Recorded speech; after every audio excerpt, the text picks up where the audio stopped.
Filling in for Rush Limbaugh, ladies and gentlemen, Mark Stein. Well, the 10 a.m. deadline set by Chuck Grassley, 10 a.m. Eastern, for Judge Kavanaugh's accuser to say that she would be turning up on Monday has come and gone. And instead, Professor Ford, or through her lawyers, has issued a set of demands for the Senate Judiciary Committee. Oh, I'm terribly sorry. Did I call them the Senate Judiciary Committee? I meant the old Republican white men. Old Republican white men. For the old Republican white men to agree to. So we are still trapped. It's like we're basically a nation of 320 million people is trapped at some preppy keg party in suburban Maryland in 1982. It's like Back to the Future. We're all in Michael J. Fox's DeLorean, and we've gone back to a mysterious house near the Columbia Country Club. And we can't get out of there until the impasse between Professor Ford and the old white Republican men is resolved in some way. This is one of those days when, you know, Rush isn't here today, and this is Mark Stein sitting in, and this is one of those days when Rush has taken the day off, and whatever he's doing now, he's at a charity event, he's playing golf, he's whatever he's doing, he's itching to talk about all the stuff that broke since he left the airwaves 21 hours ago. Rush will be back Monday. But in the meantime, you have, in the absence of America's anchorman, your undocumented anchorman sitting in, honored to be here. This list of demands that Kavanaugh's accuser has made is actually outrageous. I think, by the way, I think this, people keep talking about Clarence Thomas, Judge Bork, all the rest of it. Let's go back and look at that, because things are actually getting worse. You can say what you like about Ted Kennedy, and do feel free. By the way, if you want to say what you like about Ted Kennedy, do give me a call, 1-800-282-2882. You can say what you like about Ted Kennedy, but when he balked Bork, all he was talking about was policy. I mean, he was exaggerating and insulting Bork's positions, but it was all about, you know, back alley abortions, secret police kicking down your door at 3 in the morning, theory of evolution banned from American schoolhouses. It was nuts. But it was actually, he was balking Bork on policy. As Rush talked about yesterday, just a few years later, they go for Clarence Thomas. This time it's something about policy. As Rush mentioned yesterday, it's to do with pubic hairs on Coke cans. And that's what they were going with Clarence Thomas. But at least it was a contemporary pubic hair on a Coke can. The Coke can's sell-by date had not expired, nor had the pubic hairs. Now we have a 36-year-old Coke can, and God knows the age of whatever's on it.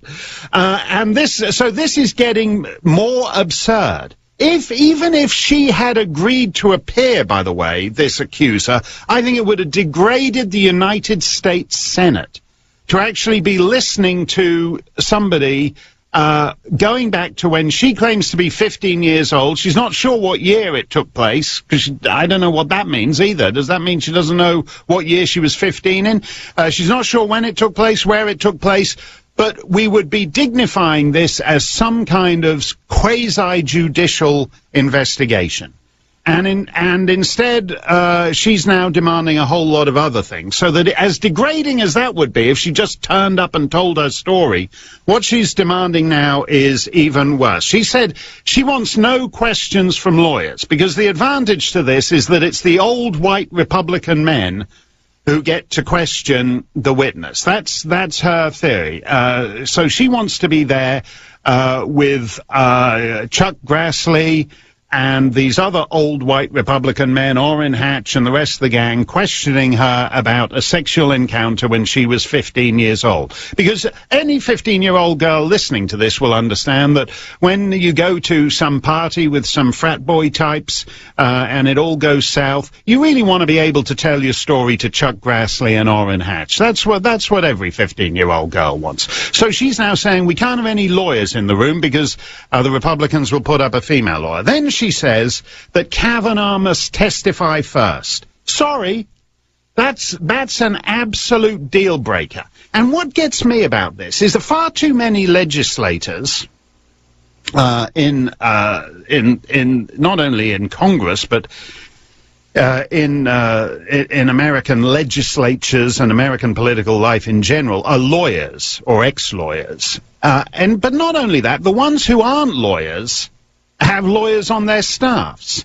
And the Senate Judiciary Committee is a quasi-judicial body. It approves judges, so it understands the rules of evidence.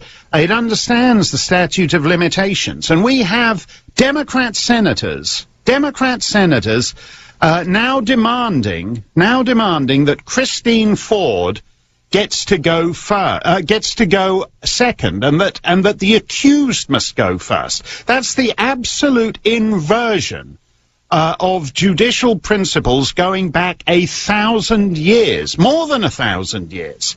It's the accuser who goes first and makes the accusation, and the accused responds to it.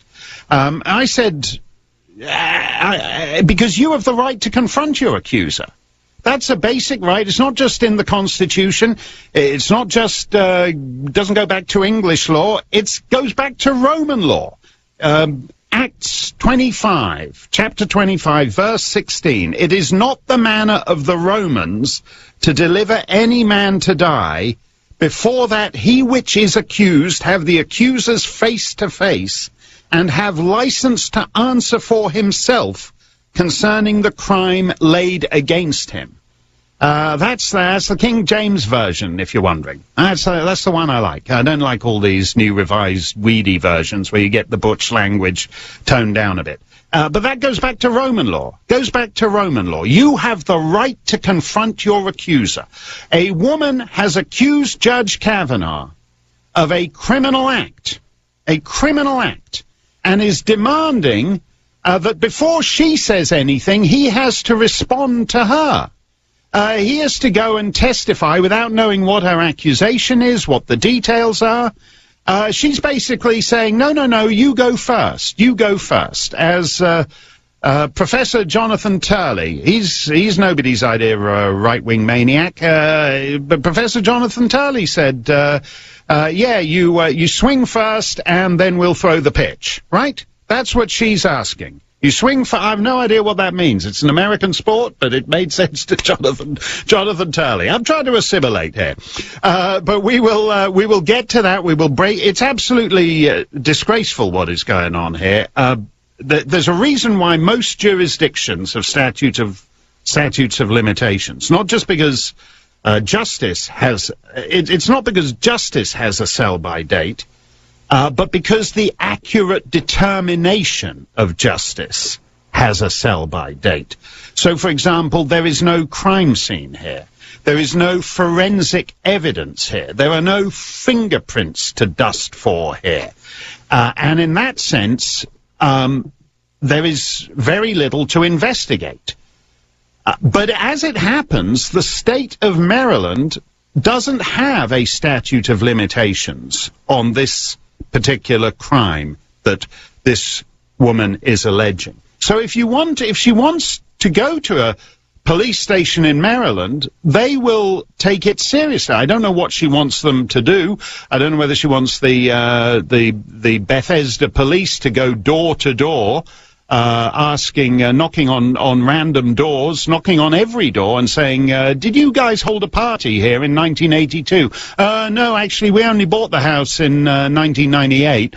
I don't know whether she wants them to do that, the Maryland police, but they don't have a statute of limitations there, so she could do that. Instead, she's actually demanding her lawyers are demanding that the basics of justice, which exist for a good reason, are totally upturned. You know, so if the Senate Judiciary Committee, pay attention to that name, by the way, the Senate Judiciary Committee cannot stand up to Democrats who believe not in the presumption of innocence, but in the presumption of guilt.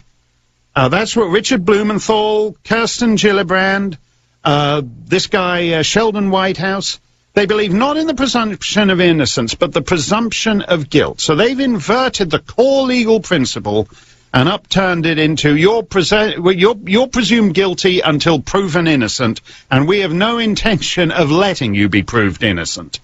If the Senate Judiciary Committee cannot stand up to that, then there is no point to a Senate Judiciary Committee. These guys have got to get on top of this. They're being insulted. These aren't laymen.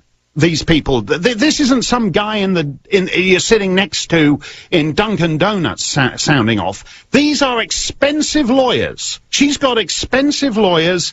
Half these Democrat legislators are lawyers. All their staffs are lawyers, and they're demanding things that are an affront to justice, an abomination to justice, and wouldn't be allowed in your rinky-dink little county courthouse. It's absolutely insane, this. But while we're at it, oh yeah, I want the FBI to investigate it. Actually, there are rules about who has jurisdiction too. That's something that exists in a federal republic, oddly enough. Sometimes the federal policing agencies have jurisdiction, sometimes the state has jurisdiction, and you don't get to pick and choose who, you know, she wants the FBI to investigate her. You know, I think I have a repressed memory of Dianne Feinstein, Richard Blumenthal, Sheldon Whitehouse, and Kirsten Gillibrand assaulting me in 3rd grade. And I think I'm happy to come and testify, but first I'd like the CIA to investigate it. And I don't want it to be at the district courthouse. I'd like it to be at the International Court of Justice at The Hague, because that's the one I've picked. This is, if the Senate Judiciary Committee cannot stand up to this, they might as well dissolve themselves and go out of business, because there's no point to a Judiciary Committee. It's not the Foreign Affairs Committee. It's not the Appropriations Committee. This is what they do. Justice. And this is upturning justice and standing it on its head. Now, we'll get to that, but because it is the end of the week, you know what that means. Live from New York, it's Open Line Friday! Yes, from Monday to Thursday, a highly trained broadcast specialist takes care of the show and exercises ruthless control, but we have no highly trained broadcast specialist here today. So instead, there's just me. Have at it, 1-800-282-2882. If you were at a pool party at an unknown house in an unknown year, do call in. We love to hear from you. That narrows it down from 300 million to maybe 160 million. 1-800-282-2882. Now, you'll remember that Christine Ford says that she wants the guy she's accusing to testify first, even though he doesn't know what he's being accused of. But we're going to do it the other way around here. If you are a liberal, it's special Liberal Open Line Friday. If you call in 1-800-282-2882, you'll get to go first. Mr. Snerdley is in a genial mood today, and he'll be taking your calls. But if you're a Liberal, you'll get to go first. We're prioritizing you. We're upturning the traditional arrangements too. 1-800-282-2882. Open Line Friday. Mark Stein for Rush. Lots more still to come. You're listening to the EIB Network. Washington's Mall, WMAL, where Washington comes to talk. 105.9 FM and AM 630, Washington's Mall, WMAL, where Washington comes to talk. Yeah, we're in a boogie wonderland for Open Line Friday. Mark Stein on America's #1 radio show, sitting in for the indispensable Rush, who will return live on Monday. These Democrats are doing something absolutely disgraceful right now. Actually, it's evil. I mean, how little evidence do you need to destroy a man, to destroy his reputation, to hang the taint of criminality over him forever? It's a disgrace. I mean, I've just seen some guy at CNN explaining that Cory Booker groping a female friend at school is different from Kavanaugh doing it. Yeah, of course they're different, because one is a Democrat and the other's a Republican. That's the basic difference. That's totalitarian, by the way. You don't have equality before the law anymore. So most people in America have never heard a word about Keith Ellison, the number 2 guy at the DNC, number 2 Democrat, running to be the chief law enforcement guy in Minnesota, Attorney General, credibly accused by 2 women in the last couple of years of abusive behavior, and that story's nowhere. That story's nowhere. But instead, a party at an undisclosed location in an undisclosed year from maybe 35, maybe 37, maybe 32, maybe 41 years ago is being used to destroy a man. And by destroy, I mean that quite severely. You know, Richard Blumenthal, the bum senator from Connecticut, stolen honor guy, tells people he served in Vietnam, describes Professor Ford as the survivor, and calls on Kavanaugh to withdraw because regardless of whether he sexually assaulted her, this is about basic character and integrity issues. This is a man, Blumenthal has no character or integrity. And nor do, by the way, if you're a Connecticut Democrat, Connecticut voters who keep electing this guy. Real men went off to Vietnam, thousands of miles away, got blown up, got sprayed with Agent Orange, got tortured, got killed, got captured, and he pretends to have been one of them when he wasn't within 3,000 miles of the joint. He's got no character or integrity, shouldn't be there. Kirsten Gillibrand says that if this guy were innocent, Kavanaugh were innocent, he would be calling for himself to be investigated by the FBI. He'd be calling for an FBI investigation, so the fact that he isn't means he's guilty. Christy Setzer, a Democrat strategist, referred to Kavanaugh on Tucker Carlson's show as the rapist. And Tucker had to gently correct her, and so then Christy Setzer said the alleged rapist, and he had to correct her again and say, wait a minute, this woman hasn't alleged rape. He's alleged that she's alleged that she was drunk and he was drunk and he was on top of her and he was groping her, but he hasn't. She hasn't alleged rape. But suddenly now, this guy's the rapist and she's the survivor, even though there wasn't any rape for her to survive. This is a sick degeneration of language. It's a totalitarian assault on reality, because it gets to the heart of what dictatorships do, which is to force you to live in their reality, to force their reality upon you. This is a man who has not been convicted of any crime or investigated for any crime. This is a man who has led a blameless life, and yet is utterly destroyed, to the point where Sheldon Whitehouse, again, another guy who shouldn't be in the Senate, he's from Rhode Island, and he believes in criminalizing people who have criminally prosecuting people who have a different opinion from him on climate change.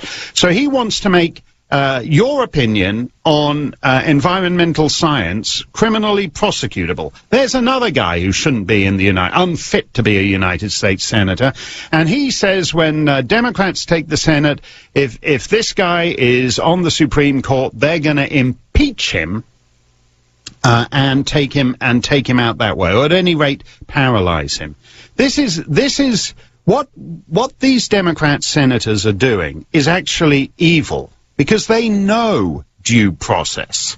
They can't plead. When you're on the Senate Judiciary Committee, ignorance of the law is really, seriously, no excuse. They know what they're doing, and it's evil. Hey, that's true. And that's why, Stein with a Y, as in why do I have to listen to this ghastly foreigner on this all-American radio show? Don't worry, Rush is going to return live on Monday for a full week of authentic, full-strength, all-American, American as apple pie excellence in broadcasting. But for now, it's quasi-American. It's American. It's sort of American as apple pie a la mode. Just a hint of sort of creepy foreign stuff in there, but it's still basically good for you. What's that, Mr. Sadley? I'm re-victimizing Professor Ford. This is. I'm going to take that question more seriously than it merits, Mr. Sadley, because this is a woman who is a very successful woman in her early 50s, mid 50s. She's a professor. She leads she's a respected in her field. She's one of the, as I understand it, one of the most respected in her field. And something happened to her, she says, 36 years ago, when she was 15. I don't know that. I don't know what happened to her. I don't know if something happened to her. I don't know if something happened to her involving Brett Kavanaugh, or if something happened to her involving someone else, or if nothing happened to her. But what I do know is that legal systems and the system of justice that we have in the United States is one with deep and ancient roots, and it has survived for a reason.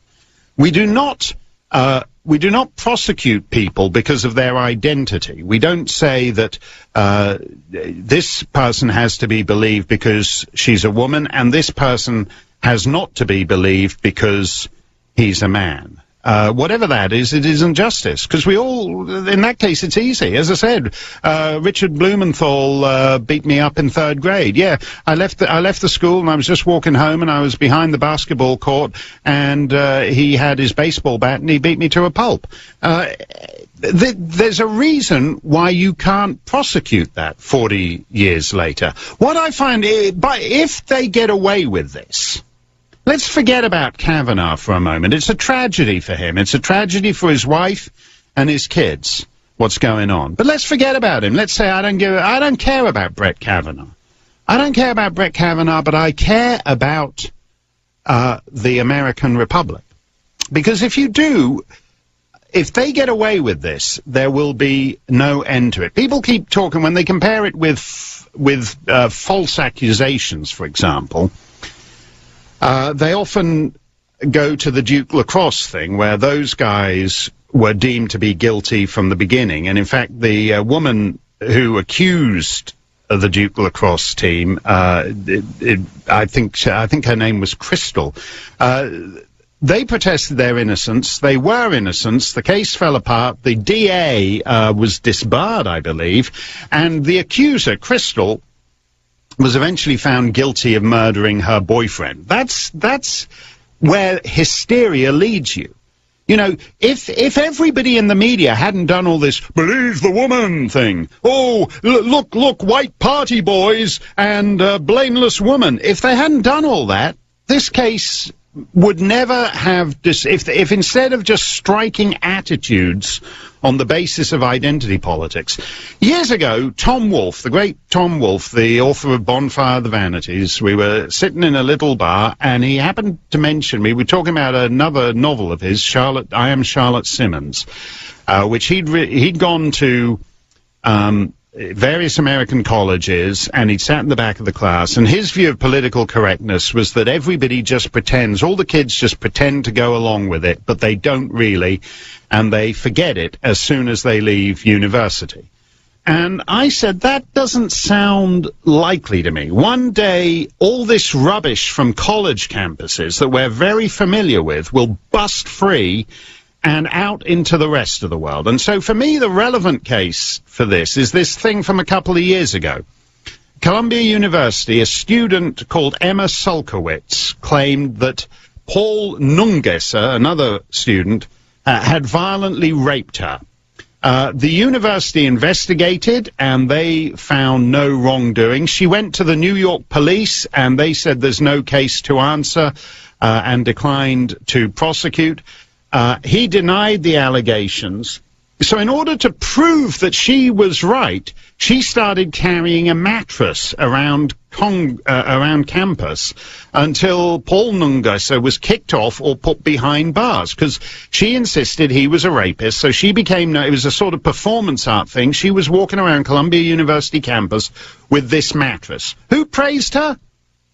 New York Senator Kirsten Gillibrand, Democrat.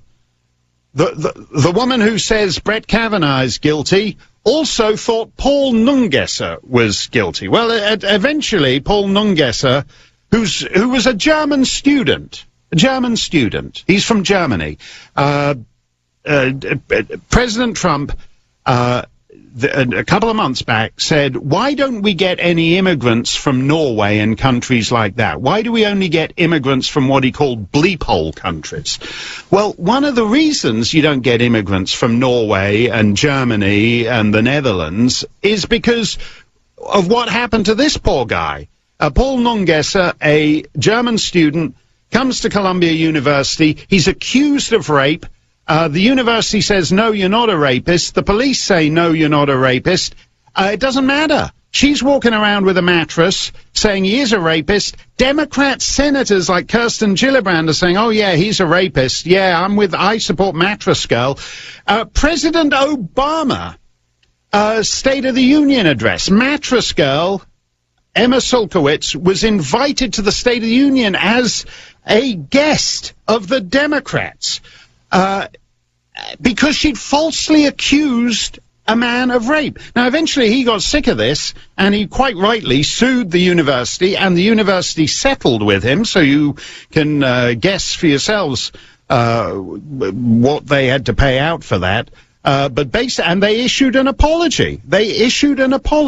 So we all know this is what happens to guys at university, that there's no due process at university, there's no equality before the law at university, there's no rules of evidence at an American university. If they make the accusation, you're over, you're finished. It'll hang on. You'll be applying for a job in 30, 40 years' time, and your prospective employer will Google and find that you're a violent rapist because some woman who falsely accused you was walking around with a mattress, and Kirsten Gillibrand decided it was to a corrupt party's political advantage to support her. So we have known for some time, which is disgraceful, that core rights, such as equality before the law, due process, rules of evidence, and not to mention more basic rights like free speech, no longer exist. Identity politics has destroyed core rights at American campuses. And Tom Wolfe's thing to me was, oh, don't worry about that. The minute they graduate, they forget about all that. No, they don't. No, they don't. This horrible spectacle at the Senate Judiciary Committee is what goes on at American campuses. It's bust free from the campus. In fact, there's something appropriate in the fact that it's all going back to school days, because what it is, it's the biases, the identity politics corruption that has actually destroyed core rights and equality at American campuses, is now bust out of the campus into what passes for the real world. And just to bring it back to silly old electoral politics, and I'd be interested in your views on this, because I honestly have no idea of the answer to this question. There are those who say that if the Kavanaugh nomination goes belly up, that somehow that will enthuse Republican base voters to get out in November and elect a ton of House representatives and Republican senators to ensure this doesn't happen again. Or alternatively, it will lead Republican base voters to conclude this is what happens when you have the House, the Senate, and the White House, and you still can't even stand up and resist an obvious crock like this, and they will stay home on Tuesday in November. I have no idea which way it's going to go, and I'm interested to entertain your thoughts on it. 1-800-282-2882. We'll take your calls straight ahead. You're listening to the EIB Network. Washington's Mall, WMAL, where Washington comes to talk. Coming up right after Rush, we'll talk to a spokesman from the Marines about how those jarheads ran into a burning building in Southeast D.C., plus Tom Fitton and Hollywood hotshot Dean Cain. Larry O'Connor next on WMAL. Open Line Friday on the Excellence in Broadcasting Network. First up to talk to the sinister foreign guest host this Friday is Donna from St. Louis. Donna, it's great to have you on the show. What's on your mind today?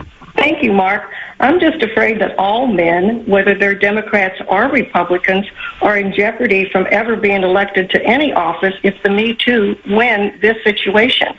Dr. Ford's accusations are just accusations. That's not evidence. And any woman can say 30 years later that, oh, this man, he groped me at a party 30 years ago. I mean, that's just ridiculous. Well, it is true that shouldn't be enough to actually vaporize a guy's entire life. I think you're right. We know the way it works.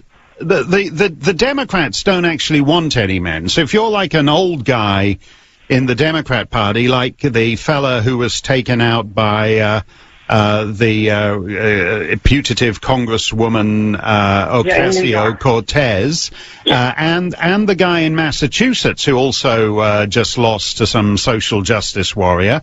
I mean, that's the way. If you look at who they nominate to the Supreme Court, they're like nominating Kagan and Sotomayor or whatever. If you look at who they've nominated for governor in the state of Vermont, they've nominated a transgender woman. And I said to some Democrat activist, oh, God, I'm bored with the trans. Well, what about the first Latina transgender governor? What about the first Muslim transgender governor? That's the way they're going. And it's tribalism. And the great thing about, if you have a fractious nation, this is like some of those African nations, where it was just some fella in London who talked on with his French counterpart, and they drew lines on the map. So they got 3 or 4 tribes within those lines, and you need a strong government to manage all the fractious tribes. That's how the Democrats think of you, Donna. That we've got all these tribal identities: Muslims, gays, Hispanics, transgender.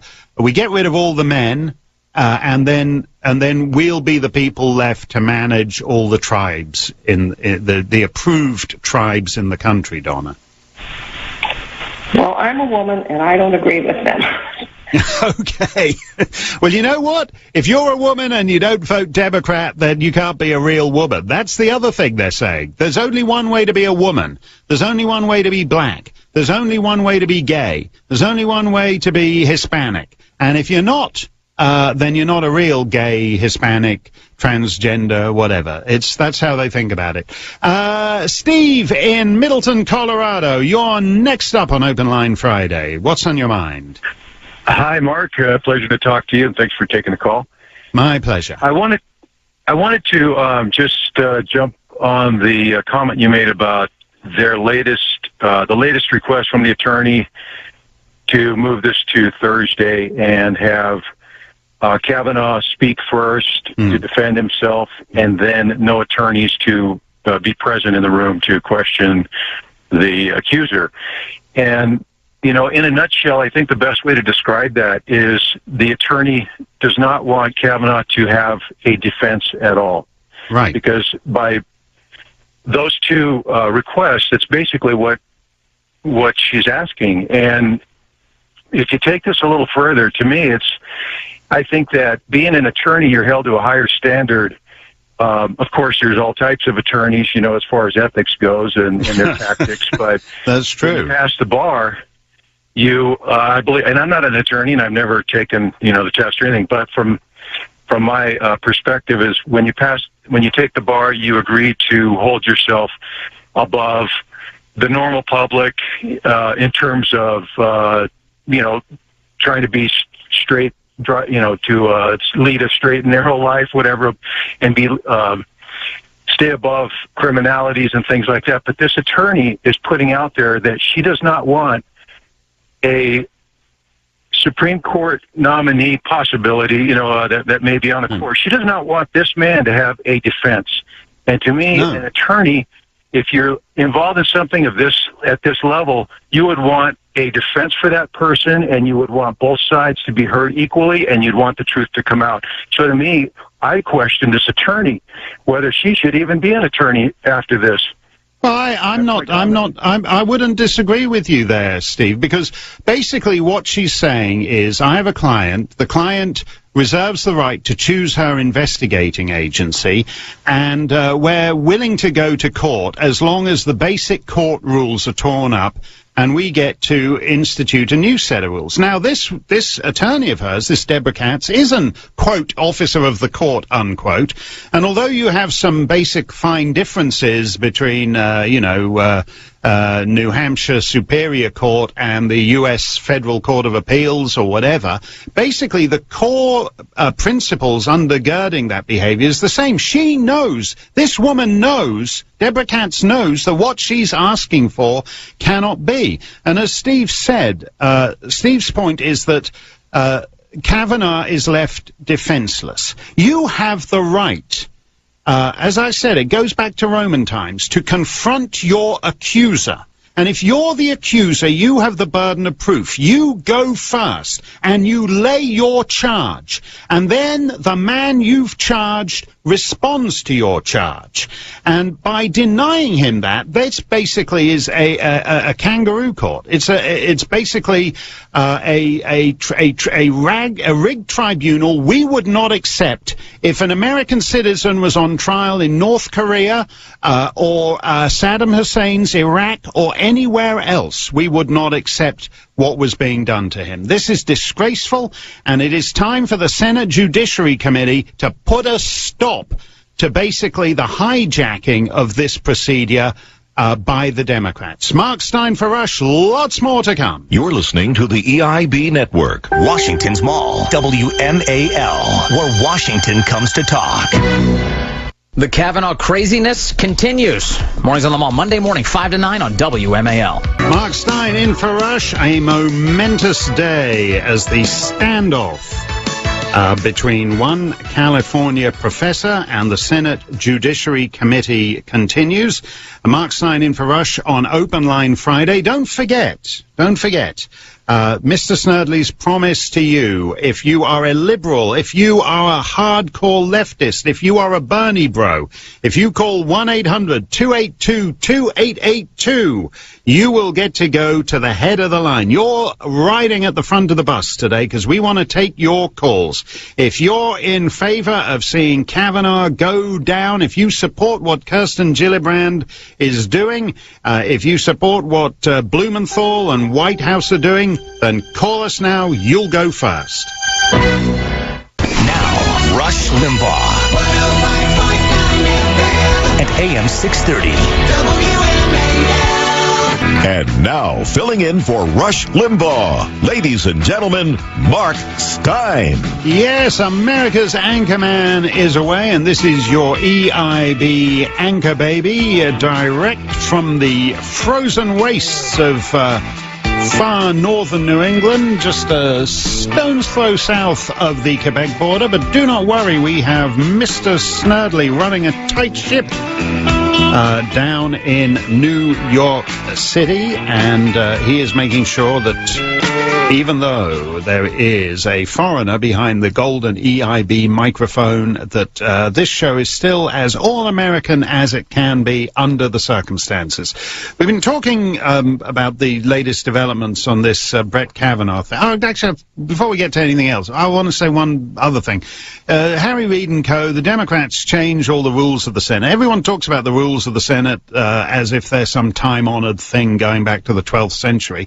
In fact, they're mostly pulled out of various Senate majority leaders' butts. They're not venerable and cobwebbed and all the rest of it. So Harry Reid used to change them to his convenience. Mitch McConnell should say these hearings are actually an embarrassment. They degrade this country. Everyone, even before this nonsense came up, anyone who had to sit through that rubbish from the 2 weeks ago, where you got people dressed up as as women from A Handmaid's Tale, and some guy walking around like a giant condom, and people calling things out, and Cory Booker doing third-rate dinner theatre run by left-wing activists. Although, what is it? They have those mystery cruises where they have, like, yeah, they've got it on Lake Winnipesaukee in New Hampshire. You can go on a boat and have dinner, and they do a sort of Agatha Christie murder mystery on the boat for you. And this is like being trapped on some awful boat with a bunch of Democrats running some third-rate activist freak show for you. So Mitch McConnell should actually say, oh, yeah, the whole hearings thing, that's optional, so we're not having them anymore. Next time we have a judicial nominee, we're going to have a straight up-and-down vote on the full floor of the Senate, and to hell with it. You guys abuse the process. You don't deserve it. And so Dianne Feinstein, yes, you've been in the Senate for 130 years, but you sat on this letter deliberately throughout all the hearings and didn't reveal it, and you're still not revealing it to the other side. So screw the hearings. We're just going to have a straight up and down vote. We'll get back to that. I want to mention one of the other stories that's around.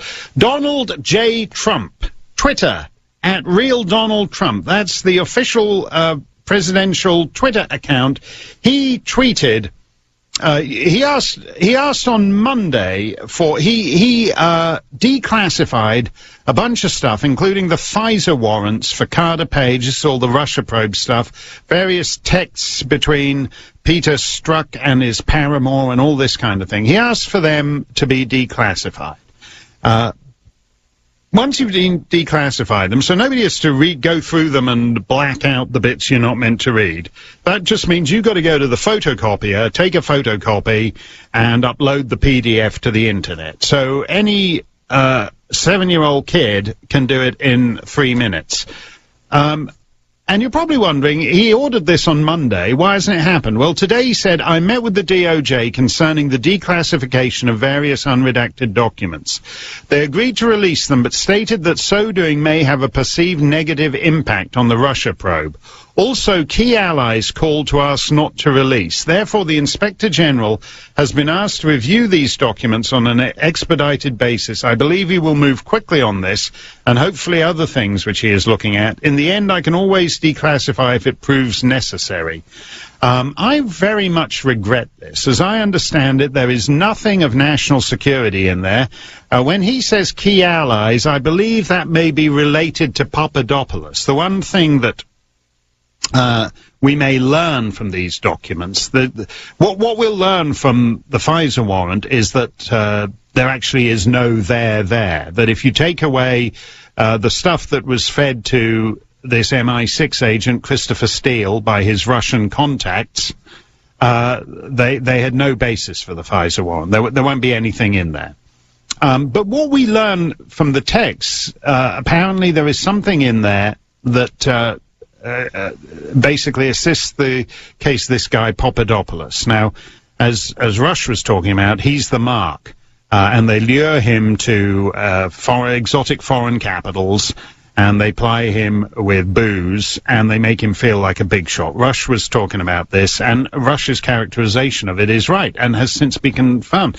And what is interesting to me is that all these middle-aged men who requested meetings with Papadopoulos were accompanied by young, nubile, 24, 25-year-old assistants who sat next to Papadopoulos on the banquette in their little cocktail dresses that rode up over the knee as they were crossing their legs and asking if he wanted another martini. The whole thing is like, it's not even a sophisticated approach to the mark. But some of that, I think, has a sort of potential embarrassment factor for the governments of the United Kingdom and Australia. And they're the key allies Trump is talking about. They're asking not to release this stuff. And actually embarrassing. It's, what the classification in this country is out of control. Basically, embarrassment is now the reason for the majority of the classification. So when stuff is classified, it's because McCabe at the FBI doesn't want you to know how much he spent on office furnishings. This stuff should have been available to the public on Tuesday morning, And I hope the president reverses his view of this and that they are available this coming Monday morning. This stuff should be out there. Classification is abused. It's one of the whole secret intelligence community thing is abused. There are over 4 million people with a top secret security clearance, which is more than the population of New Zealand. So one thing that tells you is that it's not really a secret. In other words, it's known between the people who matter, and they're keeping it from you, the public. It's not an intelligence matter, that. It's not a espionage operation, that. It's not a national security concern, that. It's simply a keep the people in the dark form of classification. And I find that absolutely revolting, and I regret that what looked like being some straightforward release of full documents with no national security implications has now been put on hold. Mark Stein in for Rush. It's the end of the week, and you know what that means. Live from New York, it's Open Line Friday! 1-800-282-288. Hey, wait a minute, this isn't New York. We're not in New York, are we? We're at Ice Station EIB. And there is... have we got the old Ice Station EIB jingle there, Mike? No. Have we? Oh, it's buried. Oh, that's it. Oh, that's terrible. That's a bit... We're live at Ice Station EIB. 1-800-282-2... Mr. Snerdley is. Have you had a call? He's worried if he gets a call from a woman who says I did something to her 40 years ago. Actually, 40 years ago, I was. How old was I then? I would have been interested in doing something to a woman, but I couldn't get anywhere. None of them wanted to know. You should have seen me back then. I had like a big. Everybody had long hair back then. And I have curly hair, so when I grew my hair long, it turned into an afro, Mr. Snerdley. Have you ever seen OJ in, I think it's Naked Gun 2.5, where there's a flashback and they go back to when Leslie Nielsen and OJ investigated the Great Disco Caper of 1977, and OJ Simpson has an afro that's too big to get through the door. That's what my hair was like.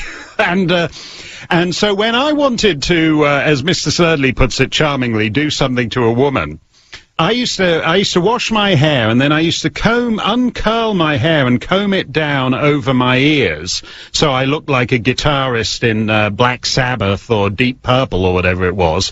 And then the trick was to go to the disco, and I'd be trying to pick up a girl before my hair curled back up again. And I looked like just a pasty-faced guy with the world's biggest afro.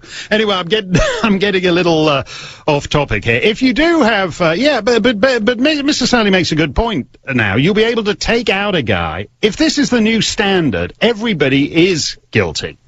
And so when Kirsten Gillibrand says if Kavanaugh wasn't guilty, he would be calling for an FBI investigation into himself, then in the spirit of Cory Booker, I am Bookercuss, I call for the FBI to investigate me. I have no idea what I did 40 years ago. And just to be on the, and so I don't know whether I'm guilty, but I probably am guilty, so I think the FBI should investigate me just to be sure. And we should all be investigated. Every old white Republican male in the country should be investigated by the FBI. And if that means we need to pull them off the Russia collusion investigation, if that means that Peter Strzok has less time to be doing his little sexy texty stuff with Lisa Page, if it means these guys have to all stop having affairs with themselves in the office and go out and investigate old white Republican men, so be it. We are all guilty by the Brett Kavanaugh standard. We are all guilty. Mark Stein in for Rush. We are going to talk to Joe Concha from The Hill about this very topic in just a moment. Have you downloaded Rush's radio show app yet? We streamlined it, made it much more accessible, much more pleasing to the eye. It looks great. We've modernized everything. Rush's app is free at the Apple Store or Google Play. Now, you can use the app to upgrade to a Rush 24/7 membership and get extras like daily podcast and DentalCam videos. And never miss another word from the mayor of Realville. You're listening to the EIB Network. Washington's Mall, WMAL, where Washington comes to talk. Mark Stein in for Rush. I understand the negotiations. They've now got a new. There's a new offer. Who's made the offer? Which side is it? One of them's made a counter offer of the terms for this thing. The GOP's made a GOP's made a counter offer to see the professor on Wednesday. On that very subject, let us go to Joe Concha from The Hill, because Joe has an excellent column today called "Media Must Set Higher Standards for Reporting Career-Ending Accusations." And Joe, right now they don't seem to have any standards at all, really. I mean, I don't know if you're surprised, Mark, anymore by the way our media conducts itself with basically every political story. And I'm not talking about local media. I still think that's pretty good when I get my local news, I get my sports, and I get my weather, and I hear about who robbed this or who ran over this person or whatever. I'm keeping them out of it, and I'm keeping international reporting out of it as well, because I still think that's pretty strong as far as what goes on from war zones. The problem is we never see that kind of reporting anymore in the U.S. It's all Trump all the time, because that's what rates. But in this case with Kavanaugh, I mean, have you ever seen the media take one side as much as they have, and it's all under the premise of you are guilty until proven innocent, Brett Kavanaugh. Yeah. That is the theme that they're going with. And you make the point here that the media can't be as stupid as they appear to be, because you bring up, for example, someone who purported to be an old school friend of the accuser, who was at the same school and who appeared to confirm the story. And then it turned out, no, she didn't actually know her at all. That, in fact, she has no connection to can you believe that? The accuser. No. Right. But it's called vetting, right, in journalism, where if somebody just says, yeah, I know that this happened between Brett Kavanaugh and Catherine Ford, and she puts it up on her Facebook page, and then suddenly the thing goes viral instantly. Right. But then it's discovered not too long after that, by her own admission, that she doesn't know Catherine Ford, that she doesn't know whether it happened, and she just kind of simply opposes Brett Kavanaugh because he's a Trump Supreme Court nominee. And this was a story for hours.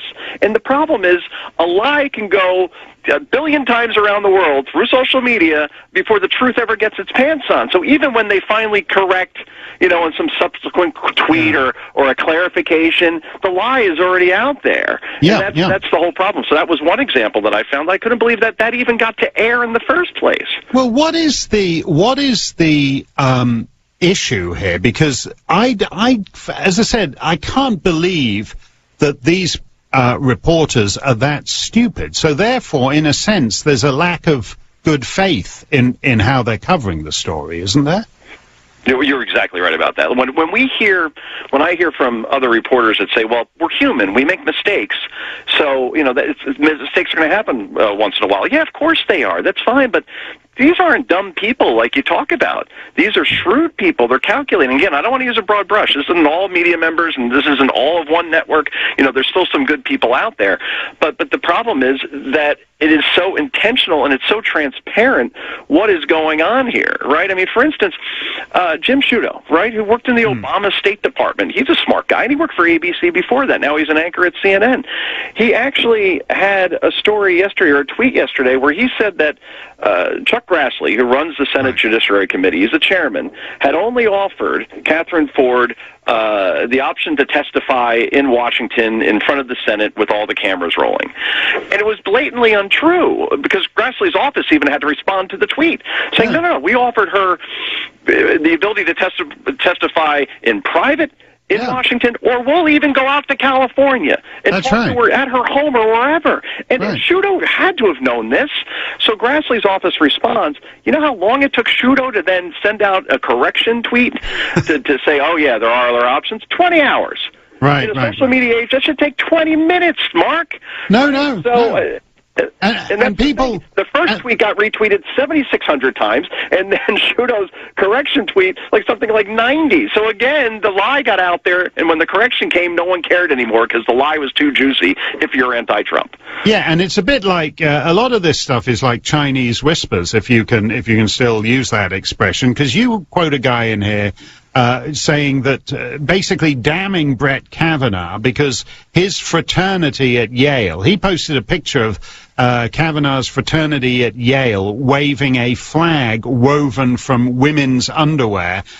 Kavanaugh isn't in the picture. These are a bunch of guys who we don't even know whether he's ever met any of these guys who are waving the underwear flag around. But let's take the underwear flag and hang it round Kavanaugh's neck.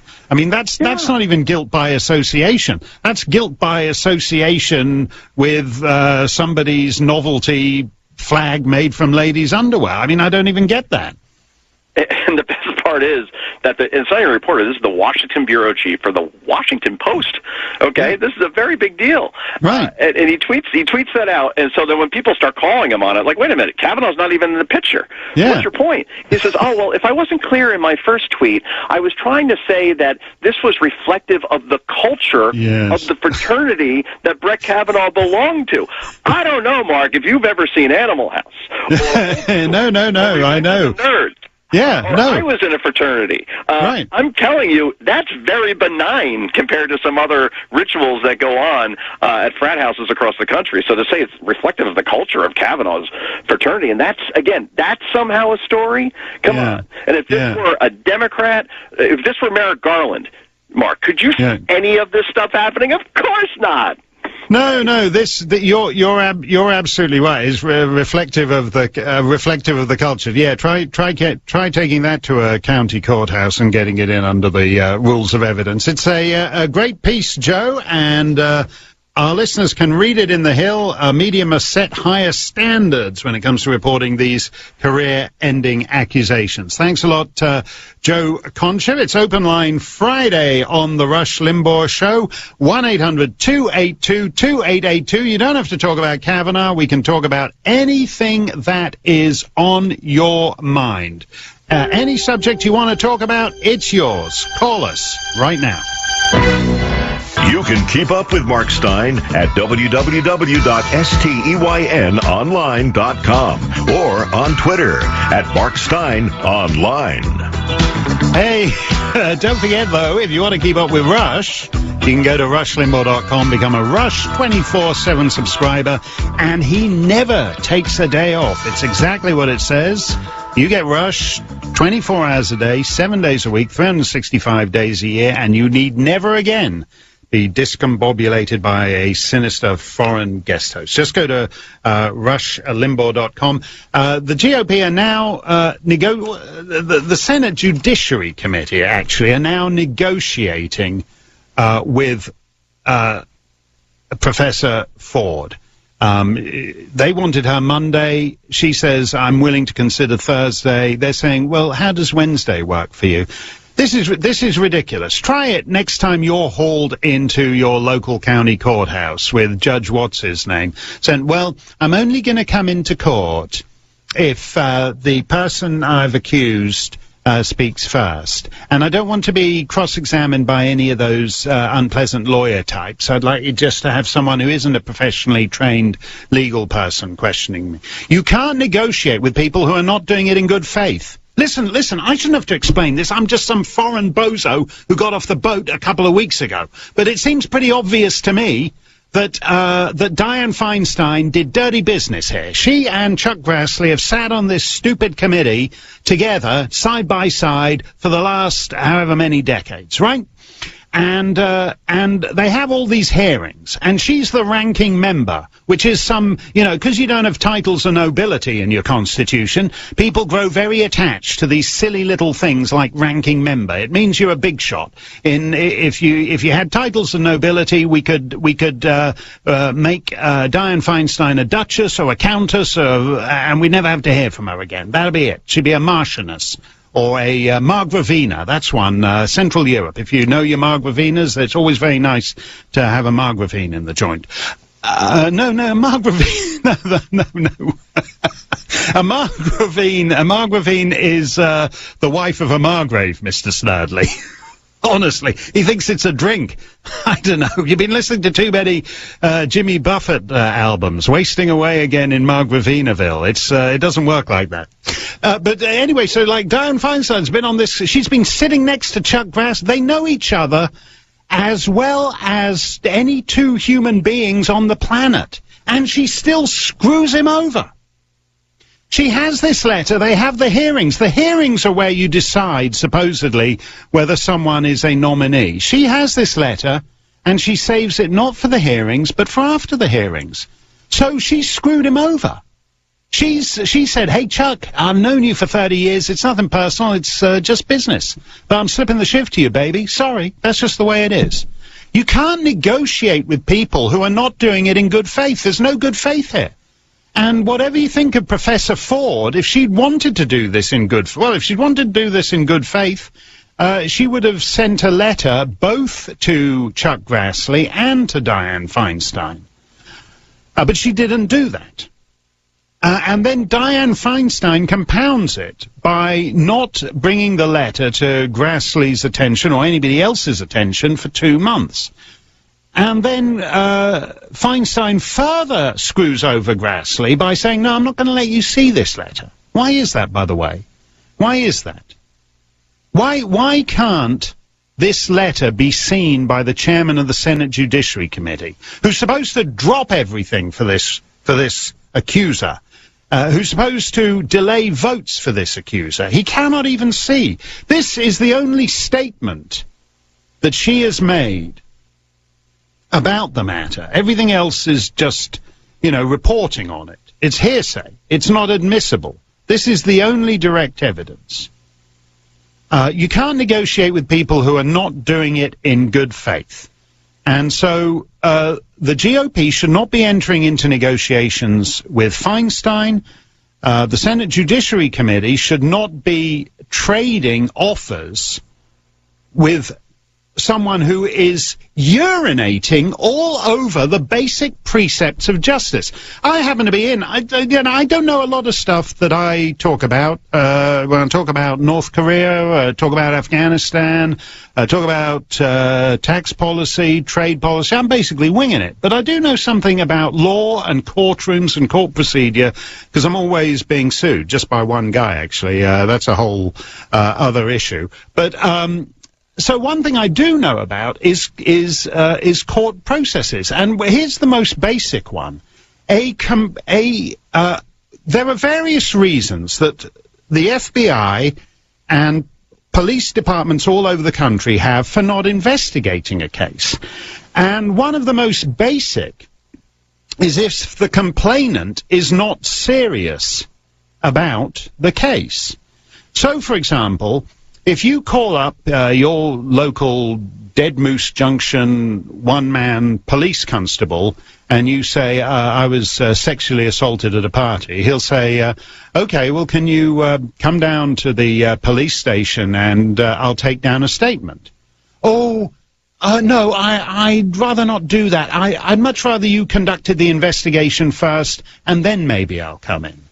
No police department, doesn't matter whether it's 36 years ago or yesterday, no police department's going to open an investigation for a complainant who won't come down and go on the record about the complaint. And again, I want to emphasize this because I know about this because I happen to get sued a lot. A plaintiff, a complainant, has a duty to prosecute the case. And that goes whether it's civil crime or whether you're in the criminal courts or whatever. You can't just sort of say, you can't just dip your toe into the water and then withdraw it and say, okay, now police, county attorney, all the rest of you go off and investigate it. You can't do that. And the reason you can't do that is because it's not fair to the guy you're accusing. Do you know, the reason we have a right to a speedy trial in this country is because the accusation is damaging. The accusation itself damages you. And that's why if you make an accusation, you have to bring it. You have to prosecute your case. You have to take it seriously enough that you go and you make your accusation. He responds to the accusation. He has the right to a speedy trial, and he is found guilty or innocent. But the reason that right exists in the United States Constitution, the right to a speedy trial, is because leaving these accusations over somebody's head and then saying, oh, I'm just putting it out there just for the sort of general vibe of the conversation. That's actually an evil and unconstitutional thing to do. Now, we have this so-called Senate Judiciary Committee. As you know, I've been on record ever since I covered the stupid impeachment trial 20 years ago that I'm in favor of abolishing the United States Senate because, God almighty, if you think they look bad from a distance, you should see these guys close up. It's a horrible place full of the most pompous and ghastly people. But here's the point. If you're going to have the constitutional requirement that judges be approved by the United States Senate, then they have to take the law itself seriously. They have to take basic constitutional protections seriously. There's no point to a Senate Judiciary Committee that drives a coach and horses through the presumption of innocence. There's no point to a Senate Judiciary Committee that drives a coach and horses through the basic right of the accused to confront his accuser in open court. We have two versions of this. When people say he said, she said, what they mean is you have a credibility contest. And the way you judge credibility is you have the same people in the same venue, in the same circumstances, on the same terrain, being examined by the same people about the matter. And you reach a judgment as to who's the most credible, by looking them in the eyes. So, for example, when Richard Blumenthal says he believes, quote, the survivor, he's an idiot. He's never been in the same room as her. He's never heard her testify on the record. When Kirsten Gillibrand says that she believes the survivor, she's never been in the same room with her, and she's making as big a fool of herself as she did over Mattress Girl, for which she paid no political price.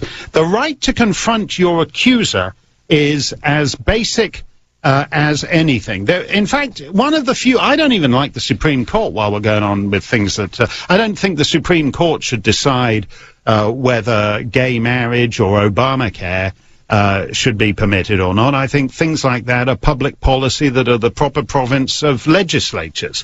But one thing they should do is rule on points of law.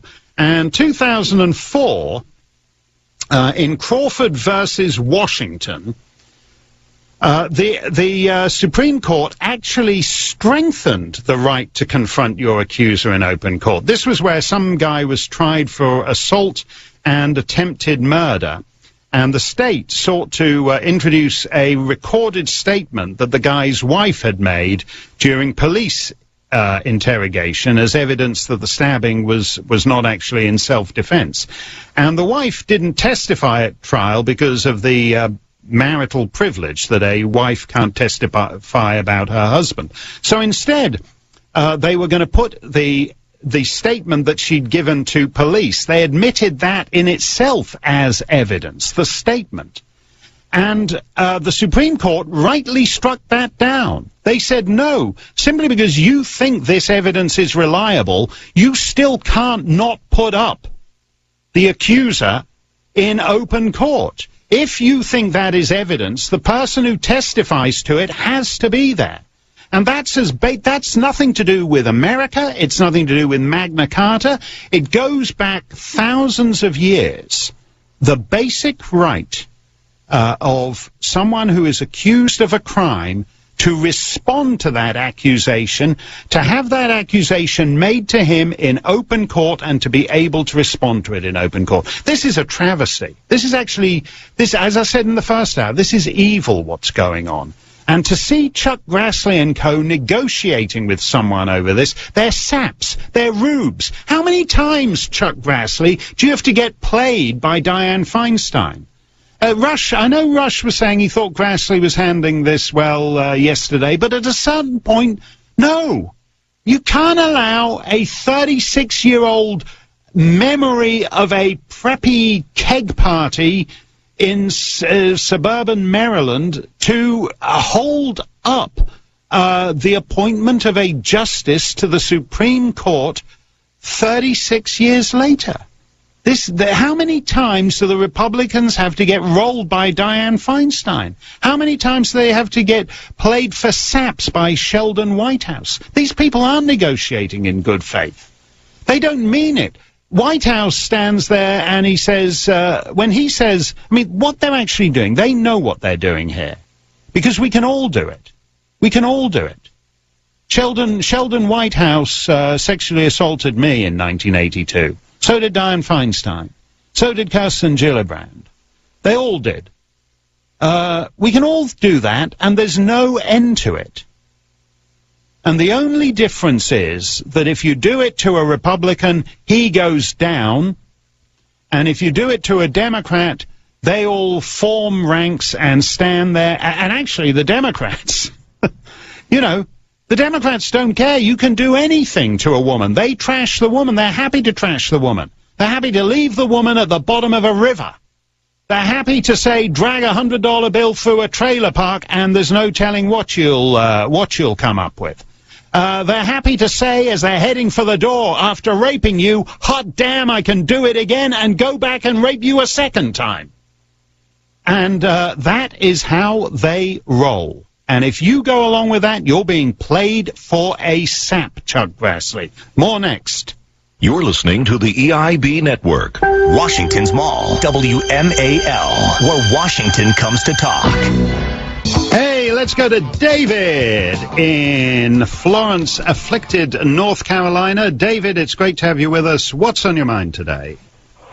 Hi, Mark. I appreciate all that you said in the last couple of minutes. I'm so upset with some conservatives that I really respect. I just think this whole situation is absurd. My question is this: why does this woman have, quote unquote, a right to be heard? Why? You know, people are saying, oh, it's the seriousness of the charge that's so important. Well, people are confusing the seriousness of the charge with the weight of the evidence to support that charge. There is no evidence. She has no evidence. You know, if they let this woman and Dianne Feinstein and all the Democrats get away with this, they're just going to do this again over and over. Right. What if the day she finishes testifying, they find Kavanaugh's story more convincing than hers, and they say, we'll vote tomorrow. But then the next day, oh, wait a minute, we just heard from another woman who went to some other high school, and she's making another claim against Brett Kavanaugh.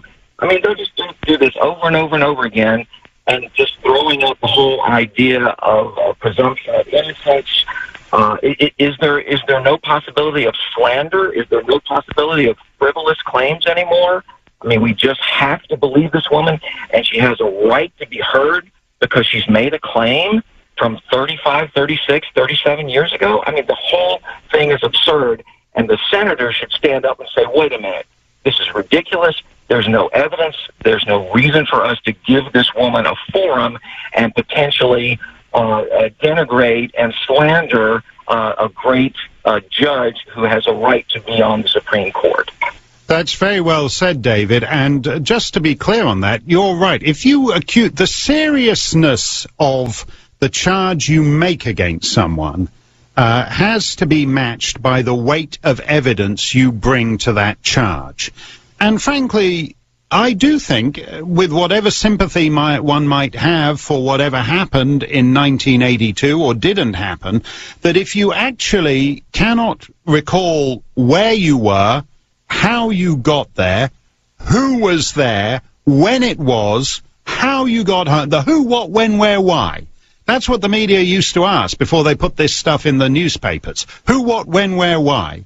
She can't actually answer any of those questions beyond the who. Brett Kavanaugh. It's like a bad game of Clue. It was Brett Kavanaugh with the, well, I'm not sure what it was, and I'm not sure in what room it was, but it was definitely Brett Kavanaugh. You can't play Clue that way, and there's a reason for that. You haven't got enough to actually close the case. And that's what Judiciary Committee members should be pointing out. Mark Stein for Rush, lots more still to come. You're listening to the EIB Network. Washington's Mall, WMAL, where Washington comes to talk. Now, Rush Limbaugh. And AM 630. And now, filling in for Rush Limbaugh, ladies and gentlemen, Mark Stein. Yes, Rush is out today, but do not worry. He's going to be back live Monday for a full week of authentic, all-American excellence in broadcasting. Don't miss it. Rush is back Monday. We have some news that's broken in the last few minutes. The New York Times is reporting that the Deputy Attorney General, Rod Rosenstein, suggested last year that he would basically wear a wire when he met with Trump, and that he discussed recruiting cabinet members to invoke the 25th Amendment to remove Trump from office. Now, Rosenstein has just issued a statement absolutely denying that, saying that's not true. He never proposed wearing a wire to go and meet with the president, and he had no plans to invoke the 25th Amendment. That's the one that lets you remove the president from office on the grounds that he's nuts. Basically, the president is in the condition of some of the wackier Ottoman sultans, and it's time to call the guys with white coats, and you invoke the 25th Amendment. Now, Rosenstein has just issued a statement. He's the Deputy Attorney General, and because Jeff Sessions recused himself from the Russia investigation, he's functioning as the Attorney General in the investigation into the Trump campaign and the Trump presidency. I've no idea how much of this is true. I think it would be very disturbing if it was true, so I would certainly hope that Rosenstein is right when he says he had no plans to do this. First of all, it's actually part of the same story as the Kavanaugh thing. They're actually two different ends of the same problem here. What happened in November 2016 is that the American people held an election under the same system as they have done since the birth of the Republic. And under the rules that have existed all that time, Donald Trump won the presidency, and the Republican Party won the House, and the Republican Party won the Senate. And an awful lot of people in this country, whether you're talking about the Democrats, whether you're talking about the media, whether you're talking about the permanent bureaucracy, whether you're talking about the deep state sinister figures of this vast, bloated, and entirely absurd intelligence community, have decided that the election has to be nullified, that the election doesn't matter. Obama famously said elections have consequences, and that's if the Democrats win. If a guy like Trump wins, elections have no consequences. You can sit in the office, you can go along to the Kennedy Center honors, you can get in Air Force One and fly off and have a gala banquet with the King of Spain, but in every other respect, the Democrats, the permanent bureaucracy, the media Nothing changes. We still run the show. Trump isn't nuts. He's a guy who has different policies from you. So the idea that the Deputy Attorney General is thinking of invoking the 25th Amendment to remove the president from office is Banana Republic stuff. The fact that he's planning on secretly recording the president when he meets with them. This goes back to what I was saying last hour, where last Monday the president ordered some fairly anodyne texts and FISA warrants declassified so that people could see them, and then it didn't happen. Basically, large parts of the executive branch are in open revolt against the head of the executive branch. That can't continue. Then we have the judicial branch and the legislative branch, where the minority party is basically smearing, defaming, and convicting persons on rumor, convicting persons on 40-year-old gossip. So we have now the executive branch is in open revolt against the head of the executive branch. The Judiciary Committee, on which Republicans have a majority, has to have its nominations held up. Basically, I said this years ago on this show, that when the Democrats win, they're in power. When the Republicans win, they're in office. They keep the seat warm for when the pendulum swings and the Democrat gets there again. And then the Democrats can do all the stuff they want. You know, the courts are important to them because that's how you get gay marriage and transgenders and all the rest of it, whatever they want. That's why the courts are important to them, because they're things that would be hard sells in democratic legislatures. All these things are important to them. But right now, we have a system where the election of November 2016 is basically being nullified on every front. Mark Stein in for Rush, but it is the end of the week, and you know what that means. Live from Ice Station EIB, it's Open Line Friday! Yes, it is Ice Station EIB. We are here in the far frozen wastes, but the telephone works. All you got to do is call 1-800-282-2882. Talk about whatever is on your mind. It's not like the rest of the time. Monday to Thursday, the show is under the ruthless, tyrannical control of a trained broadcast specialist. But we don't have a trained broadcast specialist here today. There's no one. It's all getting out of hand. It's a circus. It's a fiasco. It's a travesty of a farrago. It's a United States Senate Judiciary Committee hearing. It's an embarrassment. So that means it's an opening for you. It's an opportunity for you. Talk about anything you want to talk about. 1-800-282 2882. We can talk about. We don't have to talk about Kavanaugh. If you don't want to talk about Kavanaugh, you don't have to talk about Kavanaugh. You can talk about this thing. What's this story out of Maine where some guy is actually. If you want, when you go into a restaurant, you want to have the lobster, and they bring the tank round, and you pick out the lobster. In this case, the restaurateur is actually, to make it easier for the lobsters to die, he's actually giving them marijuana so that the lobsters are high as they die. The owner of the restaurant is Charlotte's Legendary Lobster Pound, Southwest Harbor, Maine. And she puts a lobster in the box with a few inches of water and then blows marijuana smoke into the box.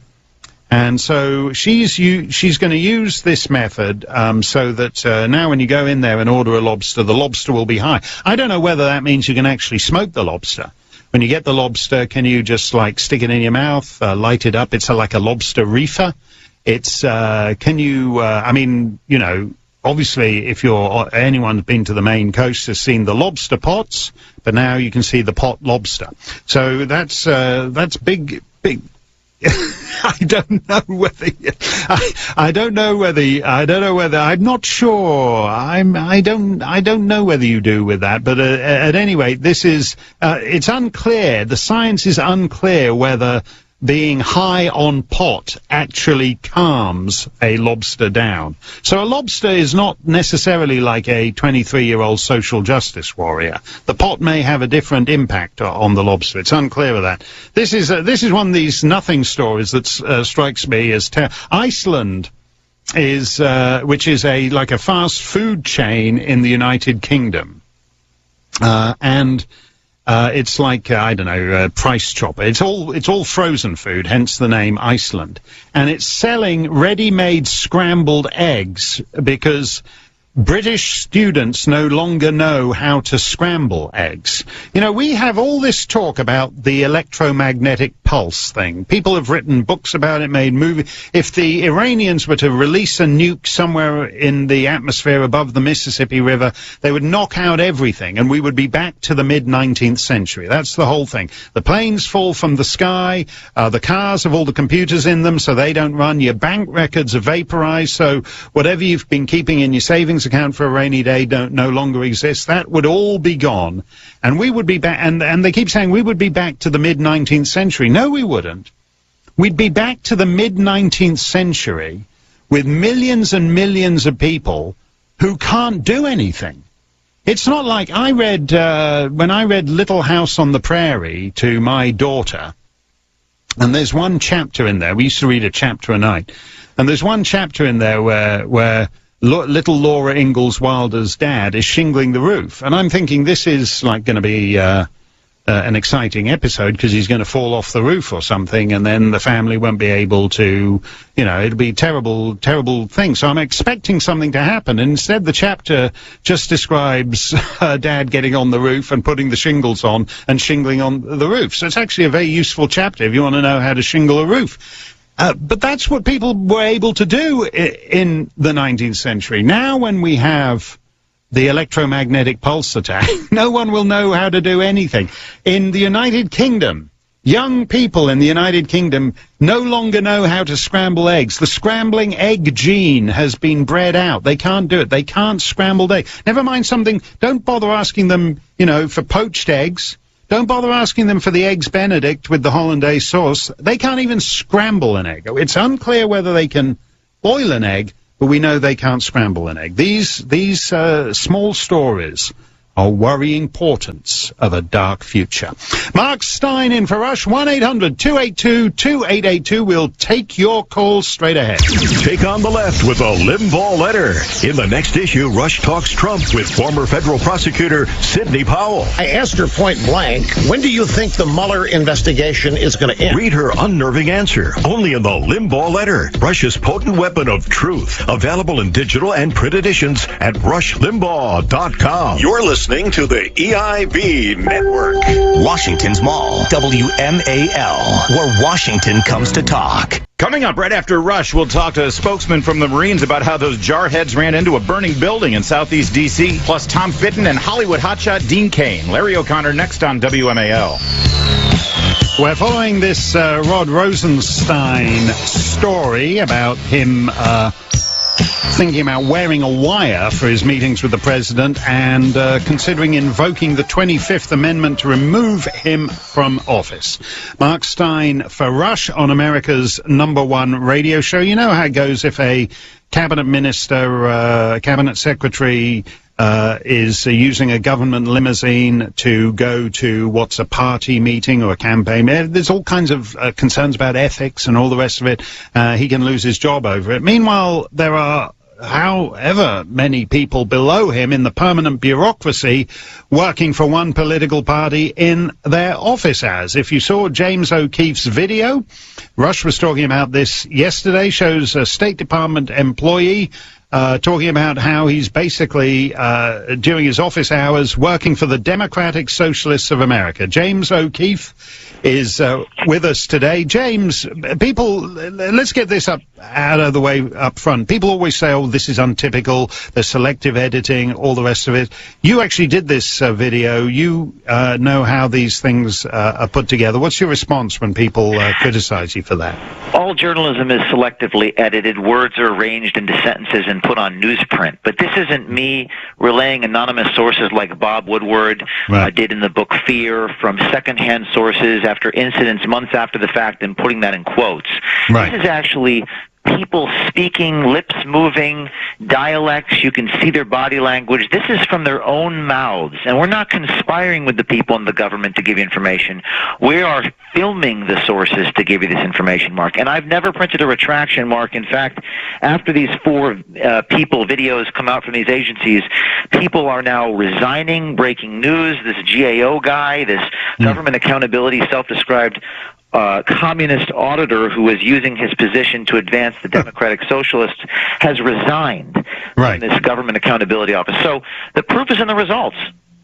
Now you say this guy has resigned, and he's actually in the Government Accountability Office. I mean, when you see the actual footage, what strikes you is that these guys are actually boasting at the way they're subverting the will of the people. They think it's a grand laugh. They think it's great that they're putting one over on the popular will. Right. This is the quote from the self-described communist in the government auditing office saying, quote, "I break rules every day. Everything I do is explicitly prohibited." He even brags about lying on his ethics and financial disclosure forms, Mark. And what's interesting about this video of this guy who has now resigned is that he's almost making the case that he knows he could get fired, but he won't actually get fired. Because he says he submits all this stuff and no one reviews it because Congress has abdicated their responsibility to these agencies, and there's zero oversight, and they know they can get away with it. Yeah, what I found interesting about that is that he's sort of very cocksure, he's swaggering, and as you say, he thinks he has the measure of the bureaucracy. That you have to fill in forms, there's a lot of box checking, but no one actually checks the boxes or looks at the form, and you can get away with that. And he basically is boasting that he's unfireable. You've actually got a scalp here. How many scalps would you actually have to get, do you reckon, to clear out these kind of people in the federal bureaucracy? That's a very interesting question. Well, so far we have a State Department official. Mike Pompeo reacted on Thursday. This is the State Department official saying, "Nothing can happen to me. I'm effing SH up." He says, "I'm resisting in the State Department." And he says, "I can't get fired. Federal employees can't get fired." The DOJ official that we caught Thursday saying she was running license plates, saying that she was resisting inside the DOJ. Now even the Washington Post, I'm not making this up, the Washington Post put this in the A section in the print edition, that DOJ is reviewing this, taking it very seriously. Mark, I don't know if it's a dozen, 100, 1,000. So far we have 4, which has rocked these administrative and executive agencies now with this deep state cabal. I don't know when it's going to take Congress to actually do their jobs and provide the oversight. My guess is a couple of more. With Acorn it was 8, and Congress defunded Acorn. I just want the Congress to do their jobs and hold these guys accountable, but it just takes the video. The visual it transfixes in a way that words don't, and that's what this thing is all about. What do you make of the way newspapers, which you say, as you mentioned, Bob Woodward will ask some hearsay guy 3 stages removed from the conversation about what some guy who knew some other guy a couple of years ago said, and then put it in direct quotation marks. You've got the actual video, yet the Bob Woodward types are very sniffy and